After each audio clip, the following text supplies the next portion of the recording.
The dog shouldn't have been there. Not in a storm like that, not on a mountain road that was already breaking apart under rain and darkness, and definitely not standing completely still in the middle of it, like she belonged to the chaos instead of being afraid of it. The headlights cut through sheets of rain just enough for Daniel Hale to see her clearly, and the moment he did, something inside him shifted. Because she wasn't running. She wasn't panicking. She wasn't lost. She was watching him. Not the way animals look at passing vehicles, startled, ready to bolt at the first sign of movement. No, this was different. Her body was soaked, fur clinging tightly against her ribs, her chest rising and falling in steady, controlled breaths, not frantic, not broken, but deliberate, like she was conserving energy.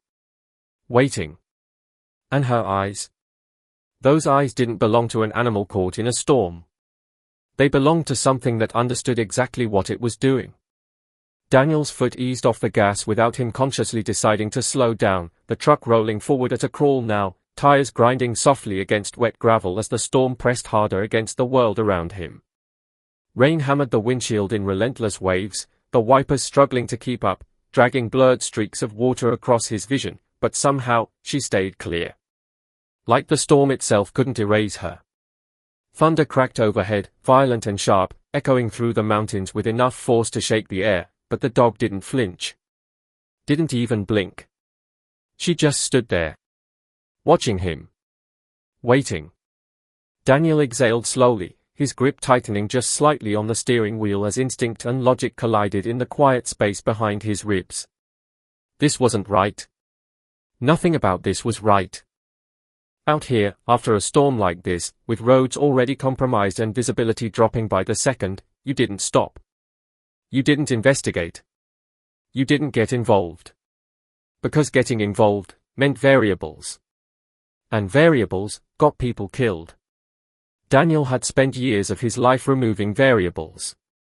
Eliminating uncertainty. Breaking situations down into controlled, predictable outcomes. That was how you survived. That was how you came back. But survival didn't erase memory. It didn't quiet the things that stayed with you long after the mission ended. That's why he was here. Miles away from everything. From noise. From people. From the past that didn't stay where it was supposed to. Retired Navy SEAL. That's what they called him. But Daniel knew the truth. You don't retire from that life. You just step away from the battlefield. The rest of it follows you. Always. The storm intensified, wind pushing harder now, bending the trees slightly as rain slashed sideways across the road, and for a moment, Daniel thought the dog would finally break. Finally run. Disappear into the forest where she belonged.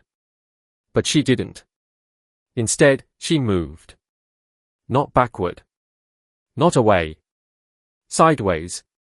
Just a few steps. Then she stopped. Turned her head slightly.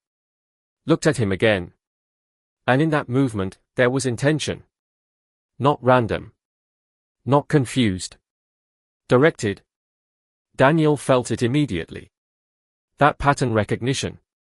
That instinct that had been drilled into him through years of experience, through moments where hesitation meant failure, where understanding behavior quickly meant the difference between life and death.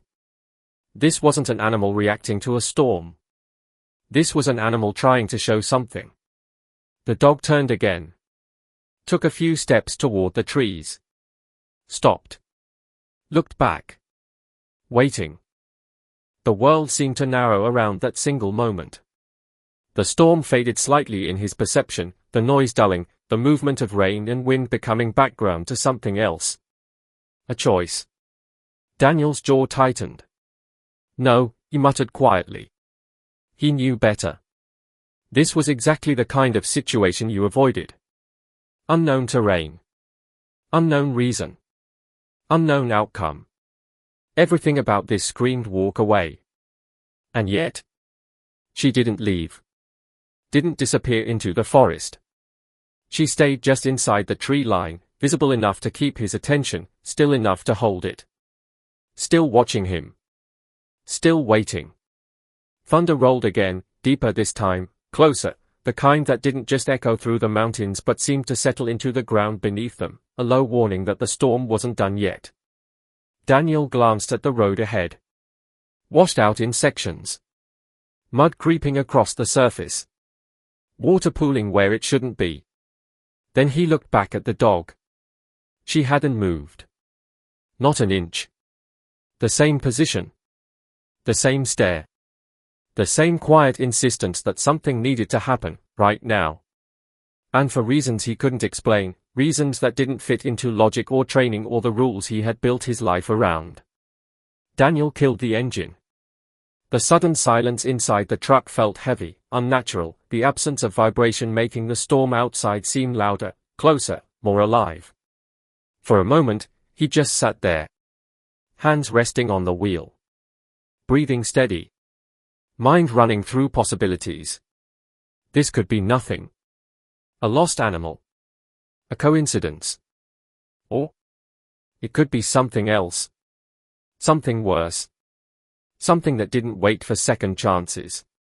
Daniel closed his eyes for half a second. Just enough to feel the weight of that decision. Then he opened them again. And stepped out into the storm. Cold hit him instantly. Sharp. Aggressive. Rain soaking through his jacket within seconds as wind pushed against him, testing his balance, reminding him exactly how unstable the environment had become. The dog didn't move. Didn't react. She just watched as he approached. Step by step. Slow. Controlled. Daniel stopped a few feet away, his eyes locking onto hers, reading, analyzing, searching for anything that would tell him this was a mistake. But all he saw was certainty. Then she turned. Fully this time. And walked into the forest. Not fast. Not running. But purposeful. Stopping after a few steps. Looking back. Waiting again. Daniel stood there for a second longer than he should have. Because somewhere deep inside him, a part of him already knew. This wasn't random. This wasn't coincidence. This was something pulling him forward. Something he had tried to leave behind. Something he wasn't supposed to walk into again. And yet, he took the first step. Then another. And as he crossed the tree line, the storm outside fading slightly under the cover of branches, replaced by a darker, quieter atmosphere filled with dripping water and shifting shadows. Daniel Hale realized something he couldn't ignore anymore. This dog wasn't just leading him somewhere. She was taking him exactly where he was needed. And he had no idea what was waiting ahead. The forest swallowed the storm, but not the danger. The moment Daniel Hale stepped past the tree line, the sound changed, not quieter, not safer, just different, like the chaos outside had been filtered into something tighter, more controlled, more suffocating. Rain still fell, but here it came in heavy drops from branches above instead of violent sheets, each one hitting leaves, bark, and earth with a slow, steady rhythm that made it harder to hear anything else. The wind was reduced to low, shifting currents that moved through the trees like breath, and in that space, every small sound mattered. Footsteps. Breathing. Movement. And right now, the only thing moving ahead of him was the dog. She didn't rush. Didn't sprint like an animal escaping danger. She moved with intent. Each step placed carefully, her body low but not fearful, her head occasionally turning just enough to check his position before continuing forward. She wasn't running from something. She was guiding him. Daniel adjusted his pace automatically, his body slipping into a familiar rhythm without conscious effort. Slow enough to stay silent. Fast enough not to lose her. Every step deliberate, every shift of weight controlled, avoiding loose branches, unstable ground, anything that would give away his position to something unseen. Because now that he was inside the forest, the feeling had changed. The uncertainty wasn't ahead of him anymore. It was around him. Watching. Waiting. He scanned constantly, his eyes moving between the ground, the trees, the gaps in between, reading patterns, searching for anything out of place. Broken branches. Disturbed earth. track signs of movement. At first, there was nothing. Just storm damage. Fallen limbs. Mud. Water collecting in shallow pockets across the uneven ground. Then he saw it. A footprint. Half filled with rainwater, but still visible enough. Human. Recent. Daniel crouched slightly, his fingers brushing the edge of it, confirming what he already knew. Not old. Not washed out completely. Whoever made it had passed through here after the storm began. He looked up. The dog had stopped again. Standing 10 yards ahead, watching him, waiting. She knew. Of course she knew.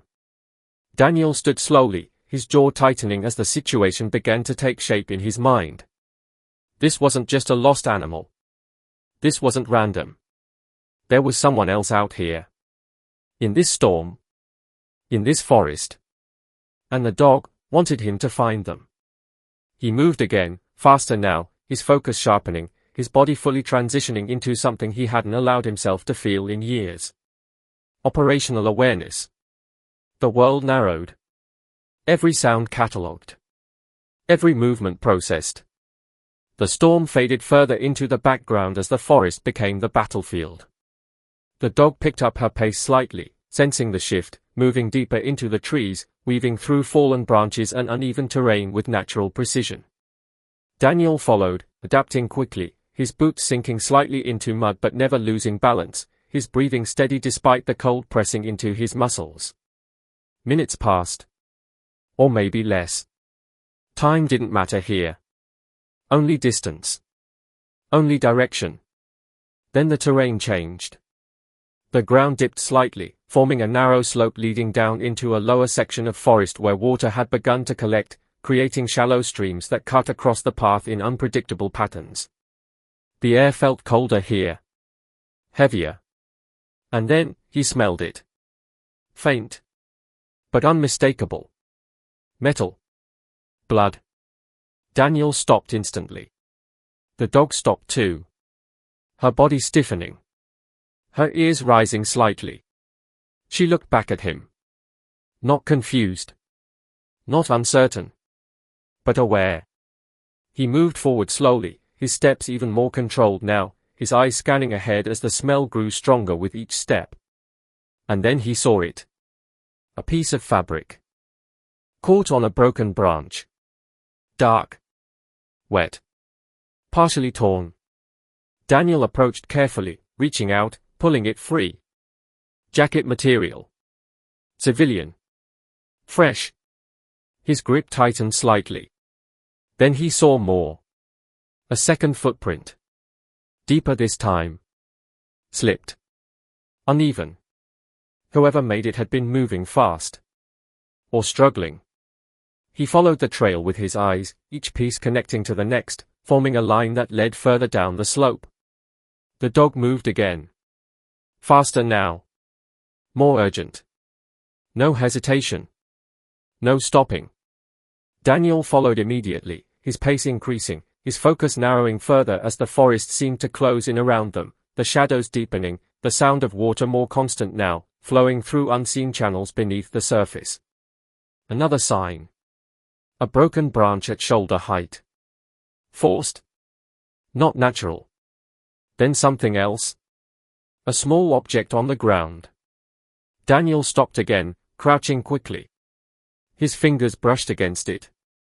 Plastic. Lightweight. A child's toy. Partially covered in mud. He froze for half a second. Then looked up. The dog had stopped again.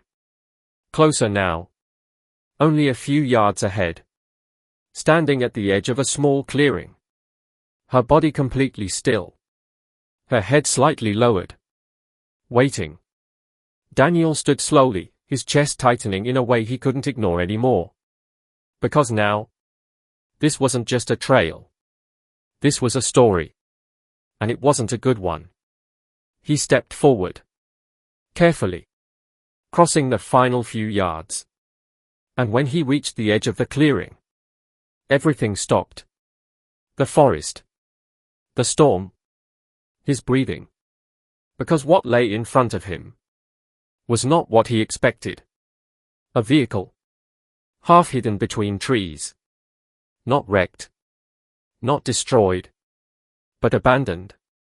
Driver's door open. Interior exposed to the rain. And beside it, the ground was torn. Disturbed. Signs of struggle. Daniel's eyes moved slowly across the scene, taking in every detail, every clue, every piece of evidence that told him exactly what had happened here. And what might still be happening. Then the dog stepped forward. Walked past the vehicle. And stopped again. Looking deeper into the forest. Waiting. Daniel followed her gaze. Into the darkness beyond the clearing. And for the first time since stepping into the forest, he felt it. Not instinct. Not awareness. Something else. Something heavier. The realization that whatever this dog had brought him to wasn't over. It was just beginning. And somewhere ahead, someone might still be alive. Daniel Hale didn't move for several seconds, and in a storm-dark forest where everything dripped, shifted, and breathed with quiet movement, that kind of stillness became its own form of listening, the kind that came from years of training his body not to react too fast when speed might kill him faster than hesitation ever could. And as he stood at the edge of that clearing with the abandoned vehicle in front of him and the German Shepherd waiting just beyond it, he let his eyes do what they had always done best, separate noise from pattern, surface from truth, the obvious from the thing that actually mattered. The SUV was mud-streaked and angled slightly wrong, one rear wheel caught in a shallow washout where runoff had carved through the clearing, but it wasn't wrecked in the violent, final way vehicles looked after true impact, not twisted, not crushed, not torn apart by force, which meant whoever had left it hadn't done so because they died inside it. They had gotten out. And they had gotten out fast. The driver's door hung open wide enough to collect rain on the seat. The rear passenger door was shut, but not fully latched. The windshield was webbed with a single starburst crack on the passenger side, likely from a branch or thrown debris during the storm. One headlight was out. The other cast a weak yellow smear through the rain and brush, not because the engine was still on, but because the battery had not completely given up yet. Daniel stepped forward, his boots sinking into the softened ground, every inch of the clearing giving under him differently, and that mattered too, because mud recorded panic better than memory did. He saw tracks everywhere once he adjusted his eye to the mess of them. Adult footprints. At least 2 sets. Maybe 3, but the rain had blurred the edges enough to make certainty dangerous. One set was heavier, deeper at the heel, likely male. Another narrower, less weight, stride shorter, likely female. There were smaller impressions too, partial, regular, the kind made by a child trying to keep balance on ground not built for little legs. And around all of them, circling, crossing, stopping, turning, were the prints of the German Shepherd. Daniel followed the pattern like he was reading a map written in urgency. The adults had exited fast. The smaller prints lagged, stumbled once near the rear quarter panel, then recovered. There was a drag mark near the front of the vehicle, only a short one, shallow, intermittent, as if something had been hauled or someone had fallen and been pulled upright again. He crouched near it and touched the mud with 2 fingers. Rain cold. Soil loose. The mark was fresh enough to hold shape despite weather. Hours, not days. He looked up. The dog was standing 10 yards beyond the clearing now, no longer near the vehicle, no longer interested in whether Daniel examined it, because whatever mattered most was not here. It was ahead. You tried to stop them here, Daniel murmured, more to the tracks than to the dog, because the circling prints around the smaller human tracks told that story clearly enough. Protect. Herd. Guard.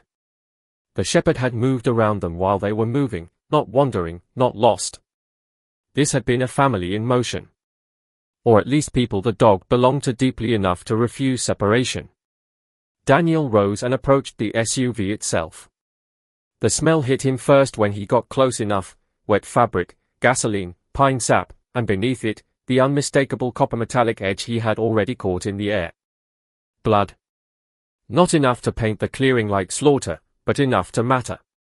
The driver's seat held a torn rain jacket half hanging from the console. A backpack lay overturned in the footwell, contents spilled, water bottles, a road map, a flashlight, a child's sweatshirt with cartoon stars across the front. The back seat held a blanket, a first aid kit split open, and a plastic container of dog food knocked on its side, kibble scattered across the rubber mat. Daniel's gaze snagged on the first aid kit. He leaned in and saw gauze wrappers torn open, a roll of medical tape, one blood-stiffened compression bandage discarded near the door. Someone had been hurt before they left the vehicle, and badly enough that they tried to manage it here, under pressure, in the middle of a storm. On the inside of the passenger window, written with a finger through condensation and dirt, was a single smeared shape, maybe the start of a letter, maybe just the desperate swipe of a hand. Impossible to know. Daniel stepped back out and circled the front, checking the hood, the grille, the undercarriage as much as the mud allowed. No collision damage significant enough to explain abandonment. That meant they'd stopped because they couldn't keep going, not because the vehicle wouldn't. Maybe the road ahead washed out. Maybe they left the track to avoid being seen. Maybe something or someone forced them out. His eyes drifted automatically to the tree line beyond the clearing, where the dog waited in darkness and rain. "How many?" he whispered, though he knew no answer would come in language. The shepherd stared back, amber eyes bright even through the wet gloom, then turned once and vanished deeper between the trunks. Daniel didn't swear this time. He just moved. Past the SUV. Into the trees beyond the clearing. The forest there changed character almost immediately, as if the vehicle had been parked at the last edge of one world and what lay beyond belonged to another. The ground sloped downward into a stand of old growth where the trunks rose wider and straighter, the canopy catching more of the storm so the rain came down in heavier individual impacts instead of a constant sheet. Visibility shrank. Sound sharpened. Daniel walked in the tracks of the dog where he could, then in the broken human path where he couldn't, his mind building and rebuilding possibilities. Injured adult. Child present. Dog leading him intentionally. Unknown number of pursuers, if any. Storm cover. Abandoned vehicle. Blood. Every scenario his mind generated ended in the same conclusion: somebody ahead had run out of options. A quarter mile in, the trail of signs became harder to see, then suddenly easier. A ribbon of bright pink fabric hung from a low spruce branch like a signal flare. A child's sleeve cuff. Torn. Below it, a patch of mud held the sharp heel dig of someone sliding downhill and catching themselves at the last second. Daniel followed the line and found blood on a rock, washed thin but still red enough at the center to tell him it was recent. Not arterial spray. Not catastrophic. But enough that whoever bled had been leaving pieces of themselves behind for longer than they should have. "Damn it," he said softly, and this time the curse had weight in it, because the picture was coming together too clearly. He pushed faster. The forest floor dipped into a narrow drainage gully where rainwater had gathered and begun flowing in a brown, shallow ribbon over stone and root. The dog's tracks entered it, then exited on the far side. Human tracks did the same, but with more struggle. One set slipped, knee-deep impression in the mud beside the water. Another set stopped there, turned toward it, then continued, suggesting help, assistance, weight shared. Daniel crossed carefully, feeling the cold seep instantly through his boots, and when he climbed the opposite bank he stopped dead. There, caught on a jagged broken sapling at chest height, was a strip of blooded gauze. Not dropped. Snagged while moving. He pulled it free and stared at it for half a breath longer than he needed to. Whoever had done the field dressing had known enough to try pressure and wrap. Civilian first aid knowledge maybe. Maybe better. But they had not had time or safety enough to do it right. He could almost see the scene in his head: the vehicle stopped, storm coming down hard, someone hurt, someone else tearing open the kit with shaking hands, the child crying or trying not to, the dog pacing in circles with rain sliding off its back, all of it happening under the growing certainty that the road no longer meant escape. He pocketed the gauze automatically. Evidence. Habit. The dog barked once ahead, and the sound froze him in place. Not a wild warning bark. Not aggression. A location marker. Come here. Now. Daniel moved faster, weaving around trunks, ducking low branches, his breath deepening as the terrain pitched unexpectedly downward into another clearing, smaller this time, less a clearing than an opening created by damage where two enormous trees had uprooted in opposite directions and torn the earth apart between them. At the center of that opened ground stood what remained of a hunting blind or old storage shed, not much more than a rough wooden box on posts with one wall partly collapsed and the roof sagging badly under rain. The dog stood beneath it, barking once more, then looked directly at Daniel and disappeared under the leaning frame through a gap in the boards. Daniel's hand went instinctively to the sidearm at the back of his belt, not drawing, just touching, feeling the reality of it. He hated that reflex. Hated that it still lived so close to the surface. But he had learned long ago that pretending it wasn't there was another way of getting killed. He approached from the side, not the opening, moving in a slow arc that gave him sightlines through the collapsed wall before he committed himself to the structure. He saw movement first. Then hair. Then a human hand gripping wet wood so hard the knuckles had gone pale under mud. "Don't," a female voice snapped from inside, raw and frightened and running on the last fumes of control. Daniel stopped instantly.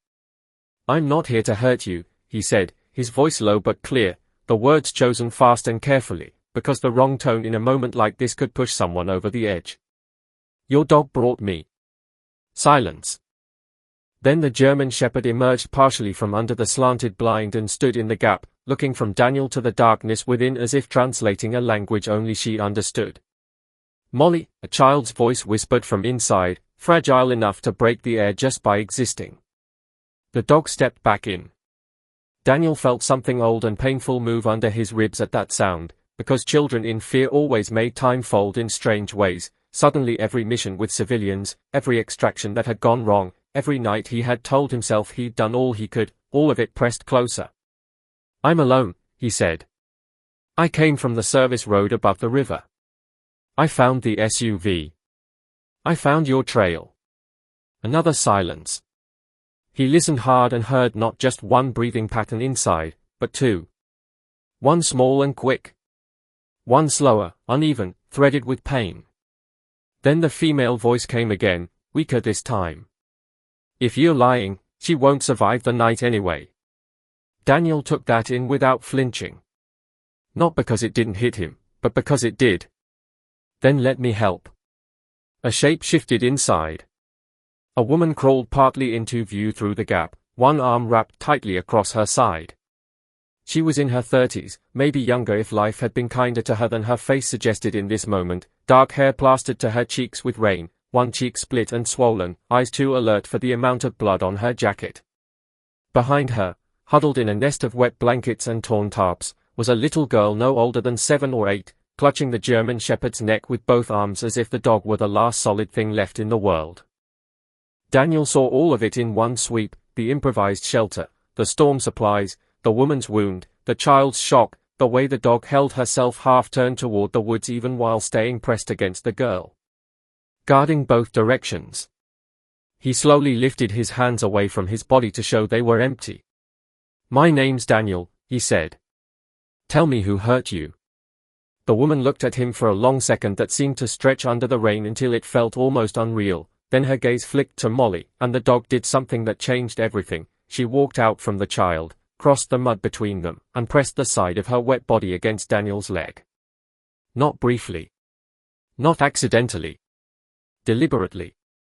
Claiming him, or accepting him, or asking something of him that words could not carry.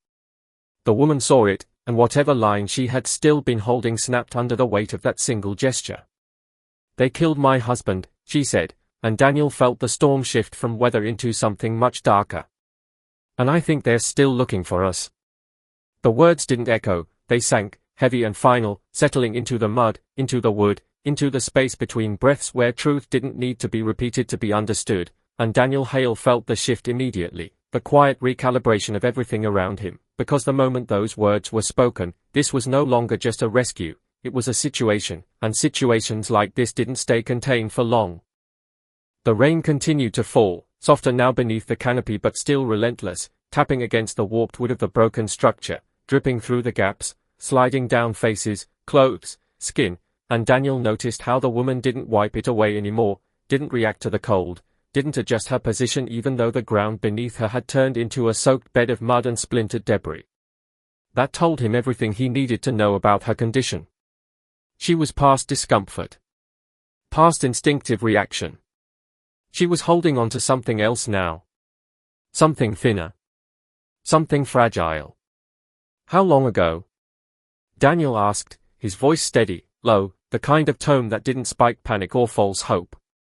The woman swallowed, her throat dry despite the rain. Last night, she said, her voice breaking slightly on the edges. We tried to leave before the storm got worse, they were already watching us. Daniel's eyes narrowed slightly. Who are they? The woman hesitated again, but this time it wasn't fear of him, it was something else, fear of what saying it meant. Men from the ridge, she said. The logging operation, but it's not just logging. They've been hiding things out there.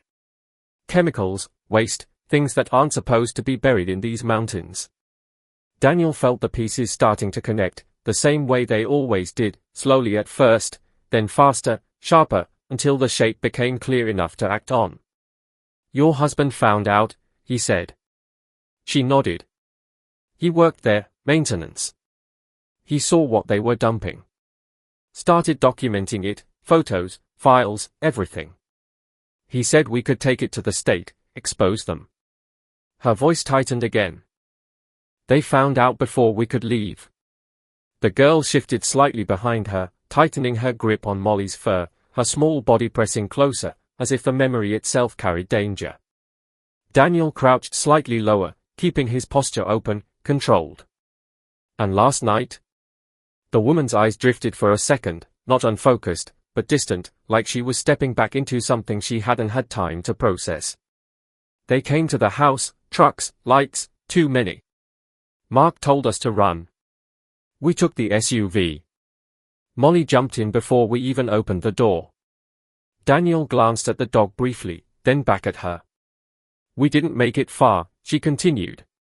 The road washed out near the bend, we had to stop. Mark said he'd hold them off, buy us time. Her voice cracked then, but she forced it forward. He never caught up. Silence filled the space again, but this time it wasn't empty. It was full. Heavy with everything unsaid. Daniel didn't interrupt it. He let it settle. Let it exist. Because sometimes, silence was the only way people could keep moving. Then Molly moved again. Not away. Not restless. She stepped back toward the girl, pressing gently against her, her body a quiet anchor, a presence that held things together in ways Daniel couldn't yet fully understand but didn't question. He had seen dogs in operations before. Military dogs. Trained, disciplined, controlled. But this was something else. This wasn't obedience. This was connection. And it was holding that child together right now. Daniel shifted his focus back to the immediate situation. How bad is the injury? He asked, nodding slightly toward her side. The woman didn't look down. Bullet. I think it passed through. I wrapped it. But it won't stop bleeding. Daniel nodded once, already reaching into the pack at his side, pulling out a compact medical kit, movement smooth, practiced, automatic. Let me see it. She hesitated for a fraction of a second, then moved her arm slowly, revealing the soaked fabric beneath. Daniel cut it open carefully, exposing the wound. Entry and exit. Not clean. Not controlled. Blood loss significant. Infection risk high. Time limited. He didn't say any of that out loud. He didn't need to. He worked quickly, efficiently, applying pressure, replacing the makeshift bandage with something more secure, tightening it just enough to slow the bleeding without cutting circulation completely. The woman gritted her teeth but didn't make a sound. The girl watched, silent, her eyes wide but focused. Molly stayed pressed against her. When he finished, Daniel leaned back slightly.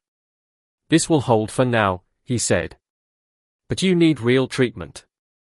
Soon. The woman nodded weakly. We can't go back to the road, she said. They'll be there. Daniel didn't disagree. He was already thinking ahead. Mapping options. Terrain. Distance. Risk. Then something shifted. Molly's head lifted. Her ears angled forward. Her body stiffened. Daniel felt it instantly. Not because of sound. Not because of movement. But because of the way the air changed. Subtle. But real. He turned his head slightly, his eyes scanning toward the tree line beyond the broken structure. And then he heard it. Footsteps. Not loud. Not careless. Controlled. Measured. Moving through the forest with purpose. More than one. Daniel's posture changed immediately. Not visibly to someone untrained, but internally, everything aligned. Focus narrowed. Breathing adjusted. Hands ready. They found us, the woman whispered, her voice barely audible. Daniel didn't respond. He didn't need to. Because the truth was already there. In the sound. In the pattern. In the way it was getting closer. Molly stepped forward now, positioning herself between the sound and the girl, her body low, muscles tight, a quiet growl building in her chest. Daniel stood slowly, his hand moving to his sidearm, not drawing yet, but ready. Always ready. Listen to me, he said quietly, his voice controlled but firm. If I tell you to move, you move. No hesitation. No questions. The woman nodded. The girl didn't speak. She just held on to Molly. The footsteps stopped. Just beyond the clearing. And then, a voice. Low. Calm. Too calm. We know you're in there.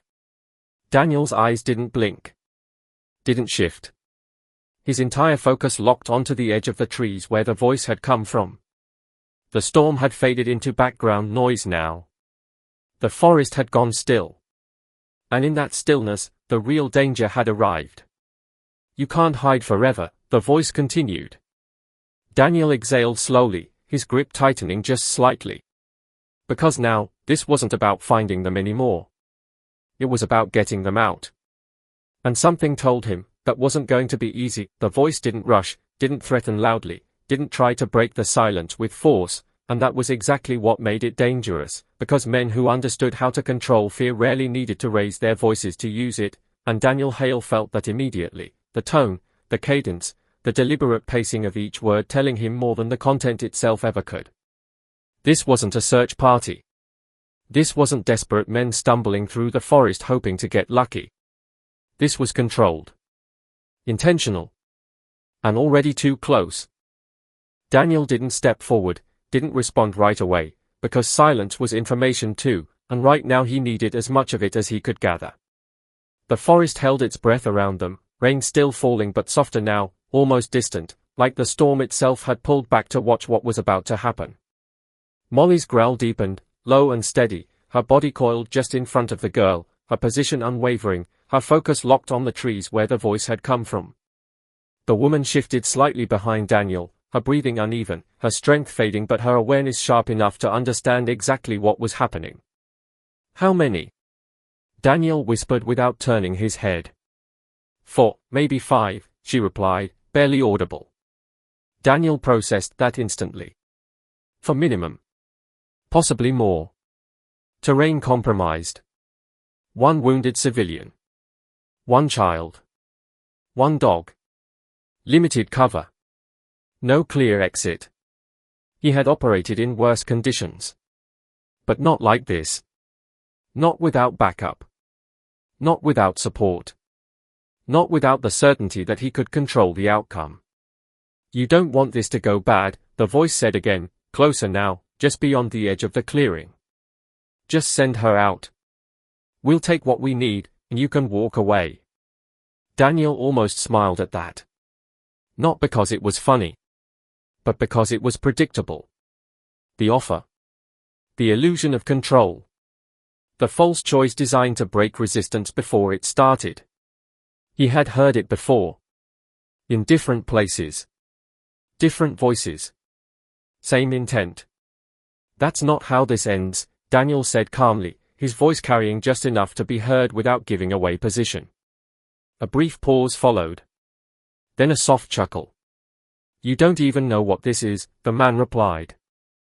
You stepped into something that doesn't concern you. Daniel's eyes remained fixed on the tree line. It concerns me now. The silence that followed felt heavier this time. Not uncertain. Not questioning. But adjusting.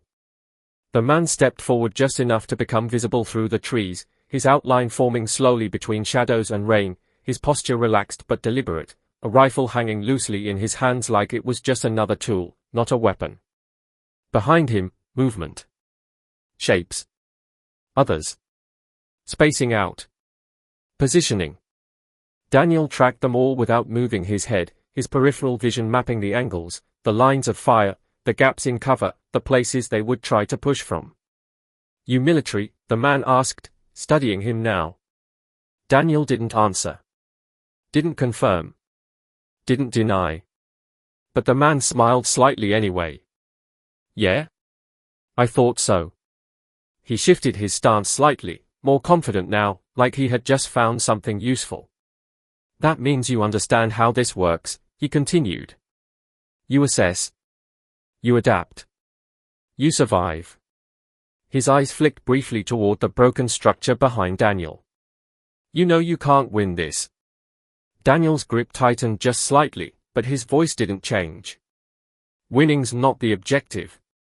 The man's smile faded just a fraction. Then what is? Daniel didn't hesitate. Getting them out. That changed the air. Subtle. But real. Because now the lines were clear. No negotiation. No confusion. Just opposition. The man nodded slowly, almost respectfully. That's a problem, he said. Daniel didn't respond. Because he already knew. And then it happened. Not a warning. Not a build-up. Just movement. Fast. One of the men broke from cover on the left, trying to push angle, trying to create pressure. Daniel fired instantly. One shot. Clean. Controlled. The man dropped behind a tree, not hit clean enough to stop him completely, but enough to break his momentum, enough to force him back into cover. And that was all it took. The forest exploded. Gunfire cracked through the trees, sharp and violent, bullets tearing into wood, splintering bark, ripping through the thin walls of the broken structure behind Daniel. The girl screamed. The woman pulled her down, shielding her as best she could. Molly barked now, loud, aggressive, stepping forward, her body fully engaged, ready to intercept anything that came too close. Daniel moved. Instantly. No hesitation. No wasted motion. He shifted position, dropping low, using the uneven terrain, the broken wood, the fallen debris as cover, returning fire in controlled bursts, not spraying, not reacting blindly, but placing each shot with intent, forcing the attackers to adjust, to reposition, to lose control of the engagement. But he knew the truth already. They had numbers. They had positioning. And they weren't going to stop. This wasn't intimidation. This was execution. Another round tore through the structure, closer now, splintering wood inches from where the woman and child were crouched. Daniel saw it. Calculated it. Adjusted immediately. We're moving, he shouted, his voice cutting through the chaos. The woman looked up, fear flashing across her face. Where? Daniel didn't answer with words. He moved. Fast. Clearing a path through the back of the broken structure, kicking loose debris aside, creating an exit where there wasn't meant to be one. Molly reacted instantly, shifting position, moving to the opening, scanning ahead. The girl clung tighter to her mother. Daniel turned back, his voice sharp now, commanding. Now. The woman didn't hesitate. She moved. Pulling the girl with her, stumbling slightly but pushing forward, because stopping wasn't an option anymore. Daniel stepped through last, his weapon still up, covering their movement as they broke into the forest again, the gunfire behind them continuing, relentless, aggressive, closing the space they had just created. And as they disappeared into the trees, one thing became painfully clear. This wasn't just survival anymore. This was a hunt. And they were the ones being chased. The forest didn't offer safety, it only offered distance, and distance was a fragile thing when the men behind you knew exactly how to close it, and Daniel Hale could feel that truth in the rhythm of their movement, in the way the gunfire didn't panic or scatter but tightened, adjusted, pressed forward with controlled aggression that told him these weren't amateurs chasing shadows, these were men who understood pursuit, who understood pressure, and more importantly, who understood patience. Daniel moved fast but never blindly, cutting through the trees at an angle instead of straight retreat, forcing the terrain to work against the men behind them, weaving between thick trunks, stepping over fallen branches, choosing ground that would slow a larger group more than it slowed him. The girl was in his arms now, her weight light but her presence heavy, her fingers locked tightly into his jacket, her face pressed against his shoulder as she tried to stay silent despite the chaos breaking around them. The woman followed behind, her steps uneven, her strength fading faster than she wanted to admit, but she didn't stop, didn't cry out, didn't fall behind, because something stronger than pain was pushing her forward. Molly ran just ahead, her movement precise, cutting left, then right, then forward again, constantly adjusting the path, constantly choosing the route, not randomly, but with purpose, like she knew exactly where they needed to go. Daniel trusted it. He didn't question it. Because at this point, the dog was the only thing that had been right from the beginning. A shot cracked past them, close enough to tear through leaves just inches from Daniel's shoulder, the sound sharp and immediate, reminding him exactly how narrow their margin was becoming. He shifted instantly, changing direction again, breaking the line, forcing the shooter to readjust. That was the key now. Never be where they expected. Never give them a clean shot. The forest thickened slightly ahead, the ground rising into uneven terrain that forced slower movement but offered better cover. Daniel pushed toward it, his breathing steady despite the pace, his body slipping fully into something he hadn't allowed himself to feel in years. Not adrenaline. Not fear. Control. Pure, focused control. Another shot. Then another. Closer. The men were gaining ground. He could hear them now. Not just movement. Voices. Short commands. Coordinated. That confirmed it. These weren't just hired hands protecting a secret. These were organized. Trained enough to operate under pressure. That made them more dangerous. And more predictable. Molly stopped suddenly. Just for a second. Her body stiff, ears forward, eyes scanning ahead. Daniel didn't slow. He trusted her to move again. And she did. Quickly. Cutting sharply to the right this time, leading them into a denser section of forest where the ground dropped slightly into a narrow depression filled with waterlogged earth and tangled roots. It was harder to move through. Slower. But it also broke visibility almost completely. Daniel followed without hesitation. The woman stumbled once behind him, catching herself against a tree, her breath sharp with pain, but she pushed forward again, refusing to stop. "Stay with me," Daniel said, his voice low but firm, not looking back, but knowing she could hear it. The depression stretched ahead, twisting slightly, forcing them into a path that couldn't be seen from a distance. Good for concealment. Bad for escape. Another choice with no clean answer. The gunfire slowed behind them, not stopping, but changing. More spaced out now.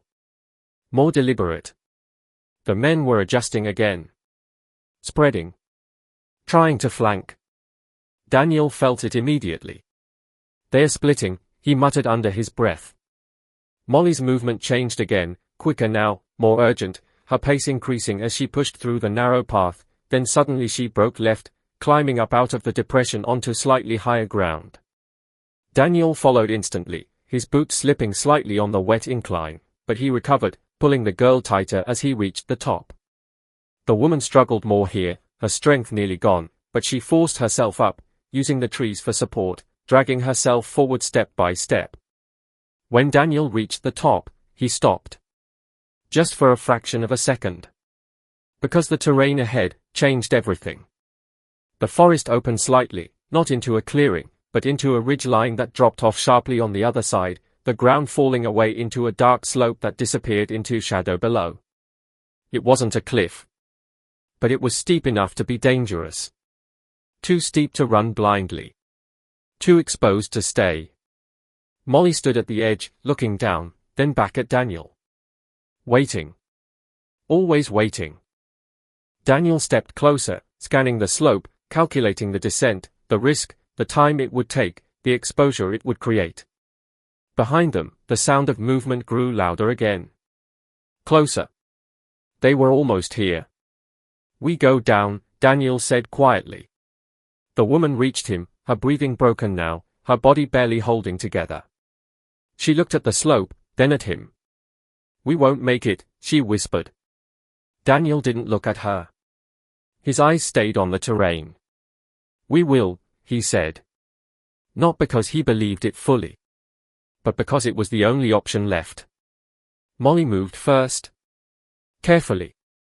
Controlled. Her body adapting to the slope, her paws finding stable ground where it looked impossible.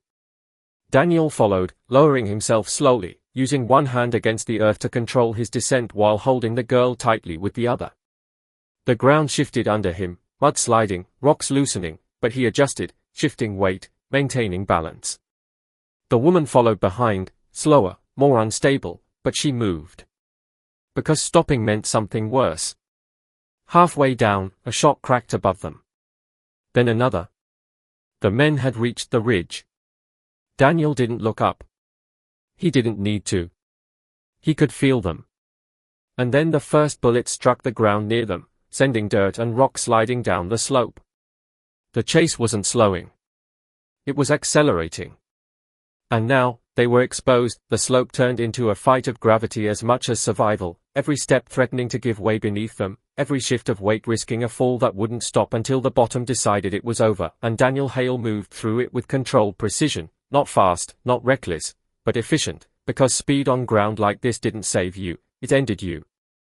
The girl held on tighter now, her small arms locked around his neck, her breath uneven but quiet, her trust absolute in a way that made the weight he carried feel heavier than anything physical ever could. Above them, the men reached the ridge, their silhouettes cutting against the grey sky, weapons raised, their advantage clear and immediate, and the first controlled shots came down again, not wild, not rushed, but calculated, forcing Daniel to adjust, to angle his descent, to move unpredictably instead of directly. "Keep moving," he called back without turning, his voice sharp but steady, because the woman behind him was running out of strength and he could hear it now in the way her steps dragged, in the way her breathing broke apart between movements.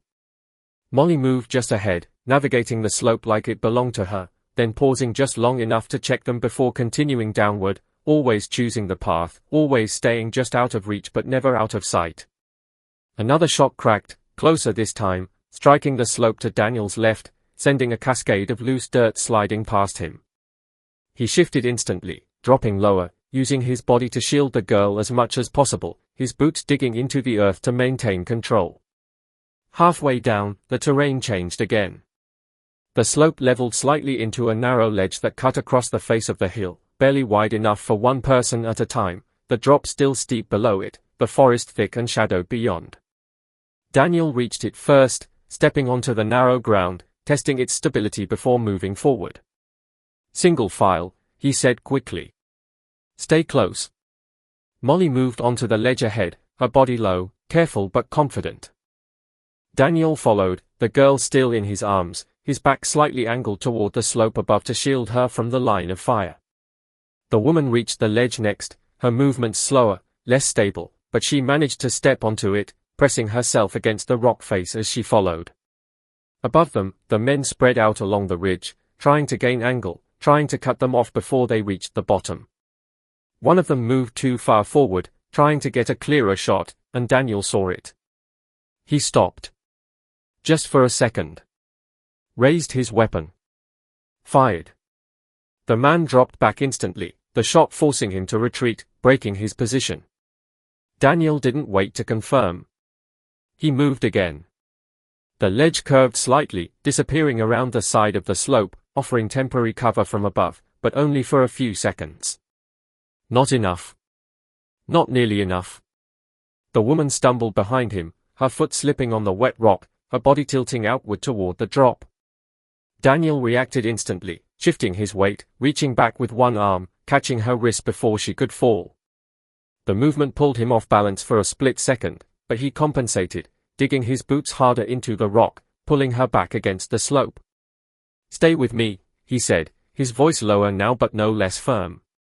She nodded weakly, her face pale, her strength almost gone. The girl didn't move. Didn't speak. She just held on tighter. Molly stopped ahead again, her body stiff, her attention no longer on the path, but forward, beyond the curve of the ledge. Daniel followed her line of sight. And that's when he saw it. At the end of the ledge, the path didn't continue. It opened. Dropped. Not a slope this time. A steep descent into a narrow ravine below, the ground jagged, uneven, broken by rocks and fallen debris. It was survivable. But not fast. And not safe under pressure. Daniel's mind calculated instantly. Time to descend. Exposure. Risk. The men above were repositioning again, spreading wider, preparing to cut them off from the bottom if they hesitated. There was no perfect choice. Only the least fatal one. "We go down," he said again, his voice steady despite the tightening situation. Molly moved first without hesitation, stepping off the ledge and onto the steep descent, her body adapting instantly, her paws finding grip where it seemed impossible. Daniel followed, lowering himself carefully, controlling his movement, the girl still held tightly against him. The woman followed last. Slower. Struggling. But still moving. Above them, the men reached the edge of the ledge, their figures appearing again, closer now, their presence heavier, more immediate. A shot rang out. Then another. The bullets struck the rock around them, sending fragments into the air. Daniel didn't look back. He couldn't afford to. Halfway down, Molly stopped again. But this time, her reaction was different. Not just alert. Not just cautious. Urgent. She turned back toward Daniel, then looked down into the ravine below, her body tense, her focus locked on something he couldn't yet see. Daniel followed her gaze. And then, he heard it. Not footsteps. Not voices. Something else. Low? Mechanical. Distant. But real. His expression hardened instantly. Because that sound didn't belong in this forest. And whatever was waiting below, was not part of the escape. It was something else entirely. The sound didn't belong to the forest, and that alone made it dangerous, because in places like this, anything that broke the natural rhythm of wind, water, and silence was either out of place, or placed there for a reason, and Daniel Hale froze for half a breath on the slope, his entire focus shifting from the men above to whatever waited below, because if the ravine held something worse than what was chasing them, then every step downward wasn't escape, it was walking into another trap. The mechanical hum was faint but steady, cutting through the storm-muted environment in a way that felt wrong, too controlled, too consistent to be accidental. Molly stood just ahead, her body angled toward the source, her posture not fearful, but tense in a different way now, like she recognized the sound, like she had heard it before. Daniel's eyes narrowed slightly. That mattered. Because if the dog knew what it was, then this wasn't new. This was connected. Behind them, the gunfire slowed again, not stopping, but adjusting, the men above clearly aware that forcing them down this slope meant funneling them into whatever lay below. They weren't rushing anymore. They were guiding. That realization hit hard. "They want us down there," Daniel muttered quietly, the words almost lost under his breath. The woman heard it anyway. "What does that mean?" she asked, her voice barely holding together. Daniel didn't answer right away. Because the truth was, he didn't know yet. But he knew one thing for certain. It means we don't have another option. Molly moved again, carefully descending the remaining distance, her paws finding stable ground among the rocks and debris, her body low, controlled, always aware. Daniel followed, adjusting his footing, lowering himself step by step until his boots finally touched the bottom of the ravine. The ground here was uneven but solid, a mix of stone, mud, and scattered debris that had been pushed down from above by the storm. The air felt colder, heavier. The sound was clearer now. Mechanical. Rotating. A generator. Daniel's eyes scanned immediately, his posture shifting, his awareness expanding outward, mapping the space, identifying cover, lines of sight, movement paths. The ravine wasn't empty. It opened slightly ahead, widening into a concealed space between rock walls where the trees thinned just enough to reveal something hidden beneath the storm's cover. And then he saw it. Lights. Faint. Artificial. Flickering through the rain and branches. Molly moved toward it without hesitation. Daniel followed instantly, his pace controlled but urgent now, because whatever this was, it was the center of everything. The woman reached the bottom moments later, nearly collapsing as she stepped onto solid ground, but Daniel caught her briefly, steadying her before moving forward again.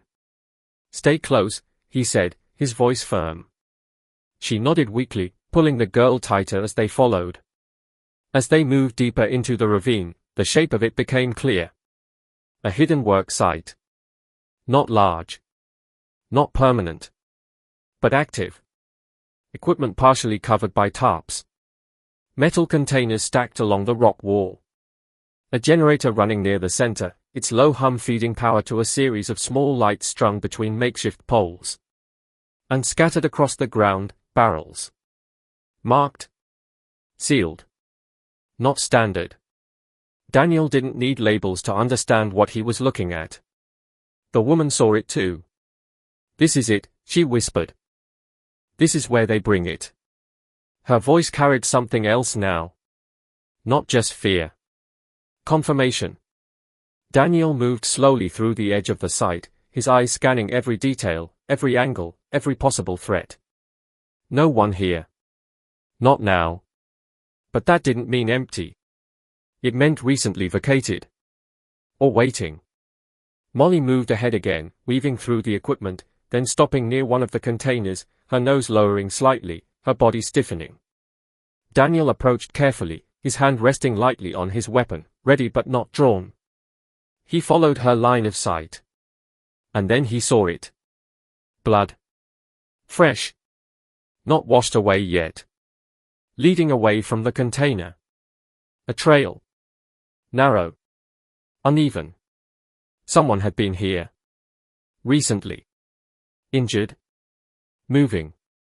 Daniel's mind locked onto it instantly. "Your husband," he said quietly. The woman's breath caught. "He made it here." Daniel didn't answer. He didn't know yet.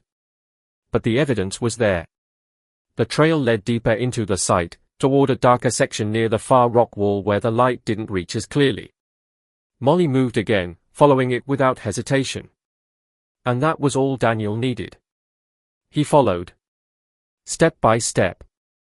Through the silent, abandoned work site, the storm muted around them, the sound of the generator filling the space with a low, constant vibration that made everything feel unstable.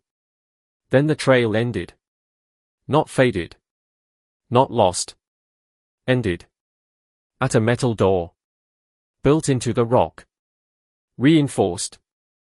Industrial. Out of place in the middle of a mountain ravine.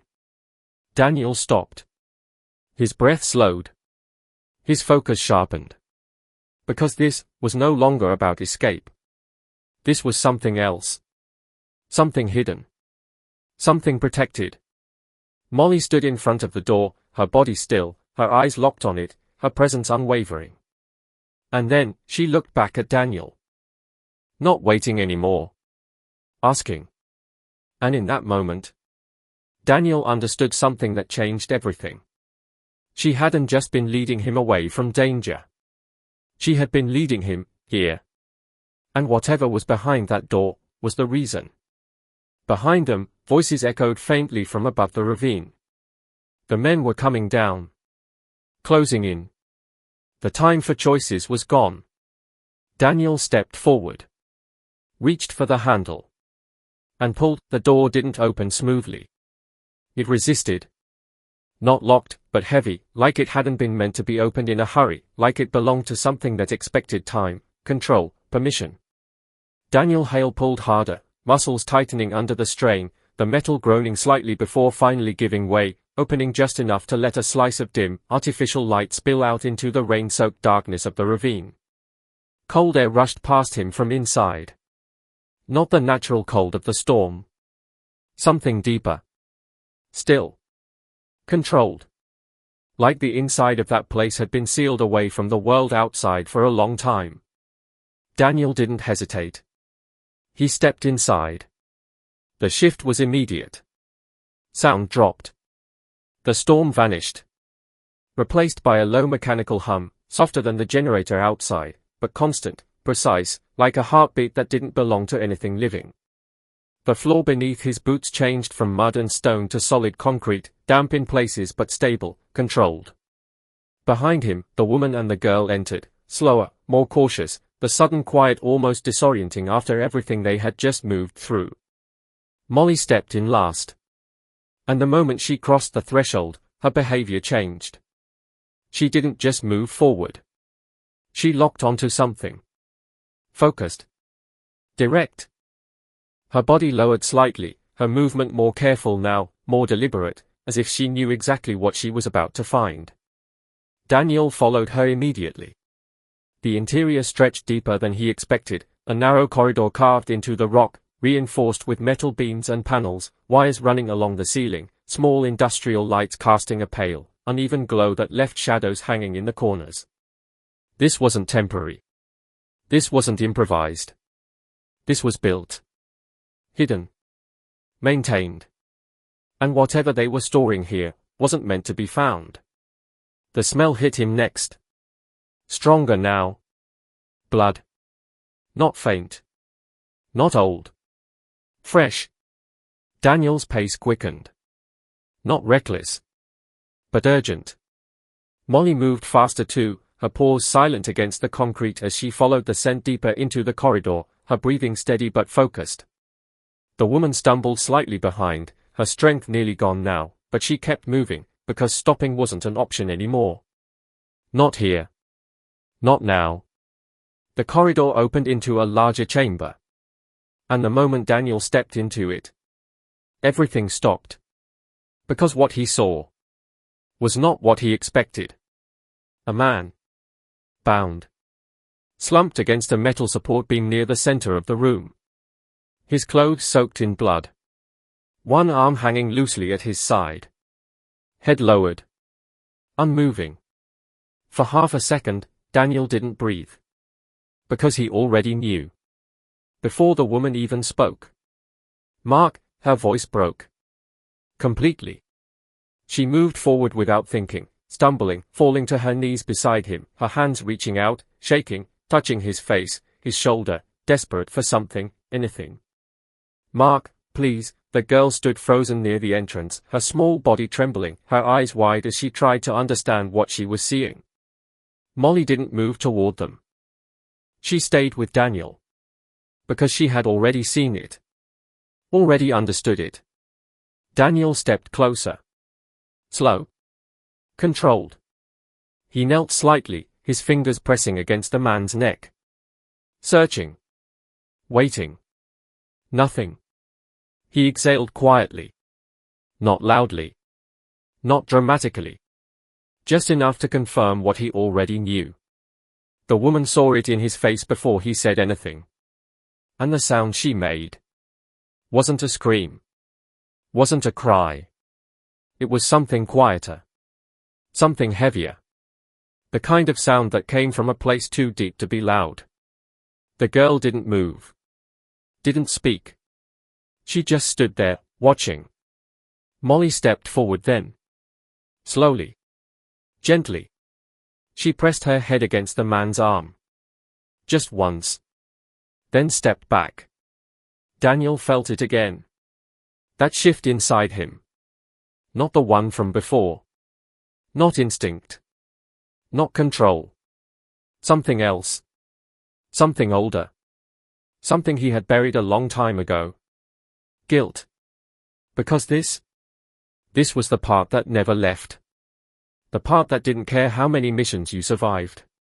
How many lives you saved. It only remembered the ones you didn't. The ones you were too late for. Daniel stood slowly, his eyes scanning the room again. Because even in that moment, he couldn't afford to stop. Not yet. Not with the sound of voices echoing faintly from outside. Getting closer.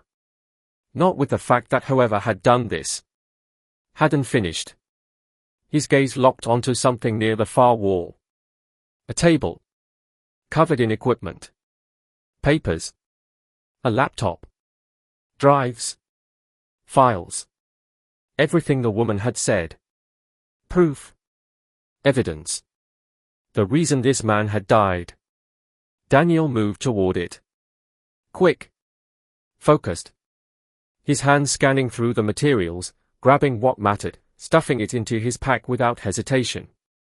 Because now, this wasn't just about getting out.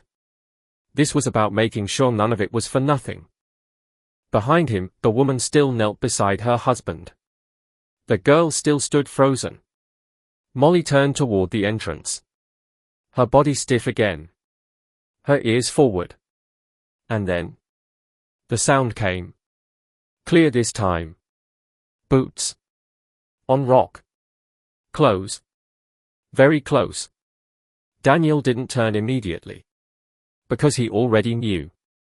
They had found them. And this time, there was nowhere left to run. He zipped the pack shut. Slowly. Deliberately. Then turned toward the entrance. His expression calm. Controlled. But different now. Because this was no longer just survival. This was something else. Something final.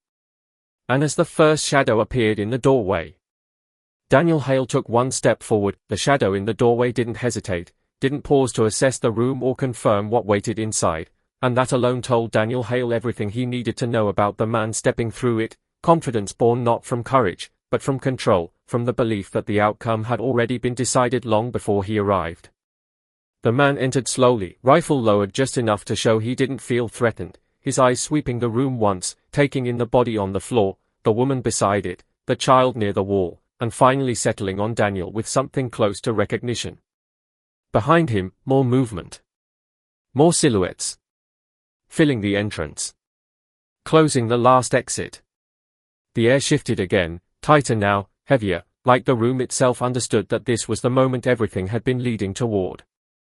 Daniel didn't raise his weapon. Not yet. He stood still, centered, his posture relaxed but ready, his mind already mapping the space, the angles, the timing, the only narrow path that might exist between what was and what needed to happen next. Molly stepped forward slightly, placing herself just off Daniel's left side, not aggressive, not lunging, but present, her body aligned with his, her awareness locked on the men in the doorway. The girl moved closer to the woman instinctively, her small hand gripping her mother's shoulder, her eyes fixed on Daniel now, because somewhere inside her, even without understanding everything, she knew he was the line between what stood in that doorway and everything else. The man in front tilted his head slightly, studying Daniel more carefully now. "You should have stayed on the road," he said, his voice calm, almost conversational. Daniel didn't respond. The man's eyes shifted briefly to the pack on Daniel's back, then back to his face. "You found things that don't belong to you," he continued. "That tends to end badly for people." Daniel's jaw tightened just slightly, but his voice stayed even. "It already did." The man glanced down at the body on the floor, then back up again, his expression unchanged. "Collateral," he said simply. That word landed harder than anything else in the room. The woman's shoulders tightened, her breath catching, but she didn't speak. She couldn't. Daniel felt something shift inside him again, deeper this time, sharper, cutting through the controlled layers he had built over years of distance and silence. Not anger. Not exactly. Something colder. Something clearer. "You buried it," Daniel said quietly. "Out there in the mountains. You thought no one would find it." The man didn't deny it. Didn't confirm it. He just watched him. You're not walking out of here with that, he said, nodding slightly toward the pack. Daniel took a slow breath. The room felt smaller now. The distance shorter. The outcome closer. That's where you're wrong, he said. And then everything broke. The first shot came from the doorway, sharp and immediate, but Daniel was already moving, his body dropping low, shifting off the line, his weapon coming up in the same motion, returning fire before the second shot could settle. The room exploded into movement, sound, chaos, but it wasn't uncontrolled, not for Daniel. Every step, every angle, every shot placed with purpose, forcing the men in the doorway to react instead of advance. Molly moved with him, not ahead, not behind, but alongside, her body cutting across the space, intercepting movement, disrupting angles, forcing hesitation where there should have been momentum. One man went down immediately. Another pulled back, firing blindly.